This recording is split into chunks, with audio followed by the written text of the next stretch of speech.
30-year-old Winston Fraser was hardworking and a joyful person to be around.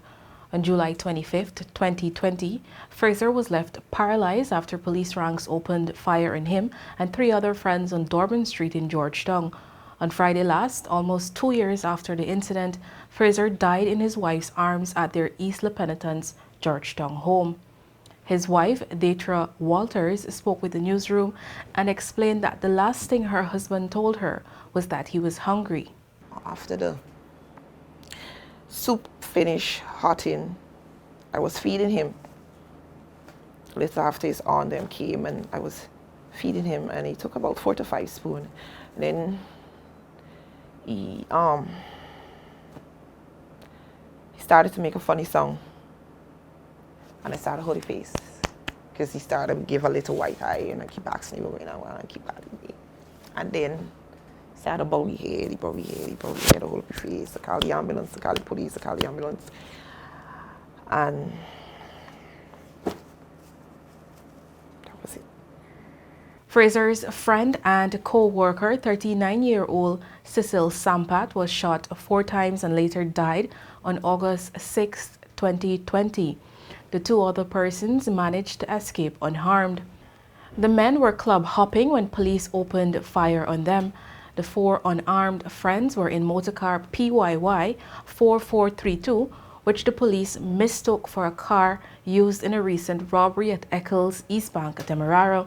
Fraser's family is awaiting an autopsy, but they suspect that his injuries from the shooting resulted in his death. The past 2 years have been difficult for the family. Fraser had to undergo several surgeries and had to be cared for around the clock. It's hard to see his spouse in a condition like that and punish him for no reason. Especially when, he's hardworking, very ambitious. Loved to work at Jan Finance Limited. He had loved that job. The family claimed that they also reached out to the government several times for assistance but got no response. Since the shooting, Walters had to step up and become the breadwinner, but it has not been an easy journey by any means. She revealed that she has been in and out of 5 jobs since then. No one since the incident other than Mr. De Silva, one of the officers in charge of the case, he had reached out just to get a statement, and that was around, say, August after Sampat has passed. And then there were no visit even from the commissioner, there was no visit from no one who cared. His mother, Diane Dobson, said Fraser was hardworking and ambitious. Fraser was her only child, and his death is even more difficult since she lost her mother the day before he passed. Winston was a very ambitious young man, liked to work, take his little drinks in between, keep away from trouble, a loving son and a grandson and a husband-to-be or boyfriend. And Winston's life was just cut off by Guyana Police Force.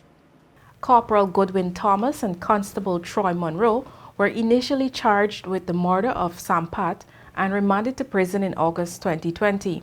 But in November that same year, the duo was released from prison following the withdrawal of the charges by the Director of Public Prosecution, the DPP.